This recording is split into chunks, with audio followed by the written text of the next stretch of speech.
Genèse 4, verset 26 dit quoi? Seth eut aussi un fils et il appela Enoch. C'est alors que l'on commença à invoquer le nom du Seigneur. Donc on vous apprend ici, là, à cette période, l'Égypte n'existait pas. Comme ceux qui pensent que l'Égypte, c'est là où les civilisations ont commencé. C'est eux qui connaissent, on donne le nom d'Osiris, Amon, Imhotep, aux Russes, on vous dit que c'est le nom des dieux, c'est le nom des vrais dieux, les ancêtres. Non, ça c'est faux. Je dis bien ça, c'est complètement faux. On vous apprend ici dans Genèse 2, et dans Genèse 4, 26, que Seth eut aussi un fils, il appela du nom d'Enoch, et c'est à cette période-là qu'ils ont commencé à invoquer le nom du Seigneur. Genèse, écoutez la révélation, écoutez attentivement la révélation. Genèse 5, verset 11. Enoch vécut en tout 905 ans. 905 ans, puis il mourut. Donc, depuis la naissance d'Enoch, son vécu et sa mort, ça a duré 905 ans. Donc, depuis 905 ans là, on invoquait déjà Dieu. On invoquait déjà le Dieu véritable. Et c'était que des Noirs qui étaient sur la terre. Le blanc n'existait pas encore, les Arabes n'existaient pas, les Asiatiques, il n'y avait pas d'autres races. À cette période, il n'y avait que des Noirs qui vivaient en ce temps-là. Il n'y avait que des Noirs. Et ils invoquaient déjà Dieu, le Dieu véritable. Ils n'avaient pas besoin de la Bible, ils n'avaient pas besoin d'un support biblique ou bien des livres soi-disant sacrés. Non, ils n'avaient pas besoin de ça. Puisque Enoch lui-même n'existait pas encore. Donc, Enoch lui-même n'avait même pas encore pu écrire. Bref, Enoch a vécu 905 ans. Donc, depuis 905 ans, ils invoquaient déjà le Dieu véritable. Maintenant, vous allez calculer. Depuis jusqu'à la venue de Noé, ça fait plus de 2000 ans. Je dis bien, ça fait plus de 2000 ans avant que Noé n'arrive. Depuis, donc, ça veut dire ici, là, que ces Noirs-là ont invoqué le nom du Dieu véritable. Ils ont invoqué le Dieu véritable plus de 2000 ans. Déjà, ils connaissaient dans le Dieu véritable avant que les Occidentaux, avant que les Blancs, tous les Arabes, tous ça, les autres races, les autres couleurs n'arrivent sur la terre. Le Noir connaissait déjà le Dieu véritable depuis plus de 2000 ans. Je dis bien depuis plus de 2000 ans. Bien même avant que la Torah n'arrive, ils invoquaient déjà le nom de Dieu depuis plus de 2000 ans. Donc quand on vient vous présenter ce faux démon de Jésus blanc là, on ne le connaissait pas. Ce n'est pas lui qu'on invoquait depuis 2000 ans. Bien avant que le blanc n'arrive. Avant ce faux Christ blanc qu'on veut nous présenter, avant que les autres couleurs n'arrivent, les Noirs invoquaient déjà Dieu, je le dis encore. Plus de 2000 ans, ça a duré plus de 2000 ans. Ils l'invoquaient toujours. Donc ce n'est pas vous qui allez venir nous donner des noms qu'on ne connaît pas. Les noms de Jésus, Adonai, Yahvé, Yahweh, Elohim. Non. Non, les ancêtres, les patriarches antiques n'invoquaient pas ce nom-là. Et je vous le dis, même Zambé, il ne disait pas en Zambé. Pour ceux qui disent que, certes, en Afrique, on va dire, en Afrique, on disait Zambé aussi. On dit aussi Loba. Mais à cette époque-là, on ne disait pas Zambé, on ne disait pas Loba. Pourquoi? Parce qu'à cette période, toute la terre avait une seule langue et les mêmes mots, le même langage. Ça veut dire que quand on disait, si peut-être on disait Dieu à cette époque, tous les humains là, de cette période-là disaient Dieu. Et non, on va dire ici là, Zambé, là-bas on va dire Loba, là-bas on va dire Dieu, là-bas on va dire God. C'était les mêmes mots, les mêmes expressions. Je dis bien les mêmes expressions. Donc ils ont invoqué le Dieu véritable durant plus de 2000 ans. Durant plus de 2000 ans, c'était la race noire. Ils invoquaient le Dieu véritable. Et ils étaient remplis, ils étaient dans un endroit cultivable. Ils étaient dans un endroit cultivable. Je dis bien dans un endroit cultivable. Et ils se sont même éparpillés dans les endroits où il n'y avait pas le sol fertile. Parce qu'il est dit dans Genèse 4, verset 14, « Regarde, tu me chasses aujourd'hui du sol cultivable. » C'est dans Bible des peuples. Maintenant, je repars dans Bible Parole de vie. Genèse 5, verset 29. Il appela Noé, parce que quand Noé est né, on l'appelait du nom de Noé selon la Bible. Il appela Noé en disant, le Seigneur a maudit le sol. Point. Mais ce garçon nous encouragera dans nos travaux. Les travaux, c'est quoi? C'est que les ancêtres là, Noé aussi, ils ont travaillé le sol. Parce que le sol a été maudit à un moment. Parce que déjà à cause du patriarche Adam, mais à cause du chérubin jadis ouin, ça je ne veux pas revenir sur ça. Et aussi Caïn aussi, bref, c'est à cause de la séduction de mauvais esprits. Mais vous allez comprendre que quand Caïn a été expulsé, c'est-à-dire du sol cultivable, du pays d'Éden, certes, Caïn, on l'a renvoyé dans le pays de Nod. Dans le pays de Nod, toujours en Éden, mais dans le pays de Nod. Mais c'est un endroit où le sol n'était pas fertile. Bon. Et quand les hommes ont commencé à se multiplier, il y avait les Noé, tout ça là, bref, il y avait du monde.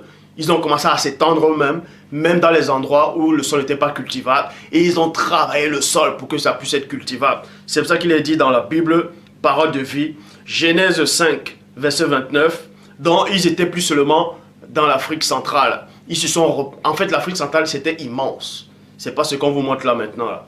Donc, ils se sont... Avant, il n'y avait pas cette notion des frontières. C'était un seul bloc. Ça, on va vous le démontrer bibliquement.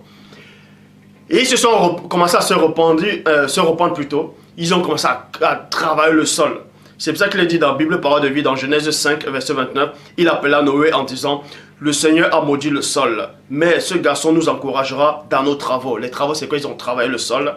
Et dans la fatigue que nous devons supporter. C'est pour ça qu'il est dit dans Ecclésiaste, ce qui a été, ce qui est, c'est ce qui sera, il n'y a rien de nouveau. Si une chose existe, cette chose existait déjà. Donc vous allez comprendre comment Salomon, comment les Noé, les patriarches ont travaillé le sol à cette période-là. Avant même que les Blancs, les Arabes, tout ça n'arrive sur la terre. Ézéchiel, chapitre 2, non plutôt Ecclésiaste, chapitre 2, versets 4 à 6. J'exécutais de grands ouvrages, 2 points. Je me bâtis des maisons, je me plantais des vignes, je me fis des jardins et des verges, et j'y plantais des arbres à fruits de toute espèce, et je me créais des étangs pour arroser des forêts où croissaient des arbres. C'est ce que les patriarches ont fait. Ils ont travaillé l'Afrique. L'Afrique était comme un jardin d'Éden, c'est-à-dire ils ont travaillé l'Afrique. C'est pour ça que quand vous repartez en Afrique actuellement, vous allez voir dans certains pays où il y a encore des... Vous allez marcher longtemps, vous allez voir que des plantations, vous allez voir des arbres, des fruits. Les gens cueillaient des fruits naturellement comme ça. Tu venais dans la plantation de quelqu'un. Oh, bonjour mon frère, comment tu vas? Tu prenais le fruit, tu mangeais. Parce que bibliquement, c'était ça. Bibliquement, c'était quoi dans l'Ancien Testament? Si tu as faim, tu pouvais entrer dans le champ de quelqu'un. Tu manges tout ce qui te fera plaisir. Ça, c'était la loi. Mais il ne faut pas sortir avec. Parce que quand tu sortais avec ça pour partir avec, c'est ce qu'on appelait du vol. Actuellement, dans les Occidentaux, tout ça là, ils ont copié cela. Est-ce que vous savez? Je vais vous dire une chose pour ceux qui ne savent pas. Même dans la loi ici, en tout cas ici en France, pour ceux qui connaissent le magasin Carrefour, ou bien Auchan, tout ça là, bref, les magasins, la loi, est-ce que dans la loi, il est dit, si toi, peut-être tu vas faire les courses à Carrefour, tu vois des fruits à Carrefour ou bien un croissant, tu peux manger sur place. Tu peux le manger sur place. Tu peux le manger sur place. Hein? Même sans le payer, tu peux manger sur place, ce n'est pas du vol. Mais le fait de prendre le croissant, de sortir de Carrefour sans payer, c'est déjà du vol. Pour ceux qui ne savent pas. Vous pouvez vérifier si vous croyez que c'est en train de délirer. C'est ça la loi. Ben, en fait, ils ont copié la loi qui existait déjà dans l'Afrique antique. Donc, les Noé, tout cela, ils ont travaillé le sol après que le sol a été maudit. Ils ont retravaillé, ils ont planté, il y a eu des plantations, il y a eu la faune et la flore, il y avait des animaux de toute espèce. C'était beau l'Afrique jadis. Et pendant ce temps-là, ça a duré plus de 2000 ans. Ils invoquaient toujours le Dieu véritable.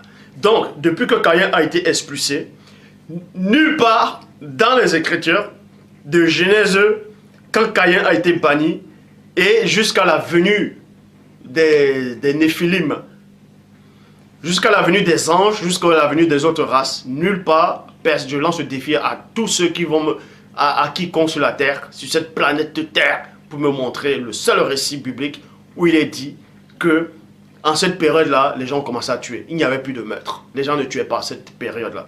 Depuis plus de 2000 ans, ils ont commencé à invoquer le nom du Dieu véritable. Certes, la mort existait, mais on ne vous a pas dit ici que les gens tuaient. Donc, il n'est pas dit ici qu'il y avait le mal.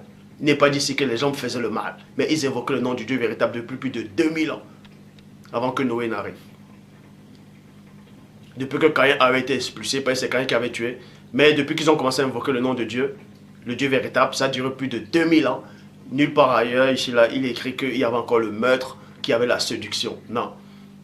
C'est quand les anges sont arrivés plus tard, ils ont séduit encore. Et puis là, les autres races sont arrivées, c'est là où le désordre a encore commencé. Bref, donc la terre, en cette période-là, c'était une richesse. C'était les derniers, il y avait toutes sortes de richesses, des minéraux, il y avait de l'or, du diamant, il y avait tout.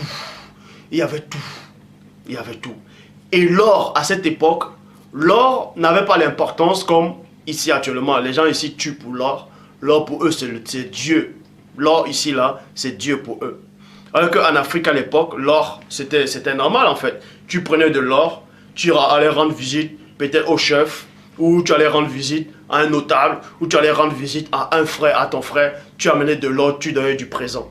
Tu donnais des présents, lui te donnait peut-être autre chose, peut-être du diamant, ou bien du saphir, du scabot, d'émeraude, tout ça là. C'était des échanges, en fait, c'était comme si vous venez chez quelqu'un, vous ramenez la boisson. Pour eux, c'était normal. Mais ici, là, l'or est devenu, on vous tue pour l'or. Non, nous, on n'avait pas, en tout cas, les patriarches n'avaient pas cette notion. Ils vivaient en harmonie depuis plus de 2000 ans. Or, on vous dit ici que le faux Christ est arrivé aux yeux bleus il y a 2000 ans. Depuis qu'il est arrivé il y a 2000 ans jusqu'à maintenant, c'est quoi? Il n'y a que des terroristes, il n'y a que des meurtres, que des violences tous les jours. L'abomination de abomination. Depuis si c'est 2000 ans, on vous dit que, soi-disant, vous dites que Dieu est arrivé n'importe quoi. Or, on vous apprend que dans Genèse 4, 26, Nagui et Noch. Et c'est à partir de sa période qu'ils ont commencé à invoquer le nom de Dieu véritable. Jusqu'à Noé, ça a duré plus de 2000 ans. Nulle part c'est écrit qu'il y avait des meurtres, qu'il y avait de la violence, qu'il y avait des meurtres, qu'il y avait des massacres, qu'il y avait du viol. C'est pas écrit. Non. Ils vivaient en harmonie. Certes, ils travaillaient dur, mais ils vivaient en harmonie. Donc...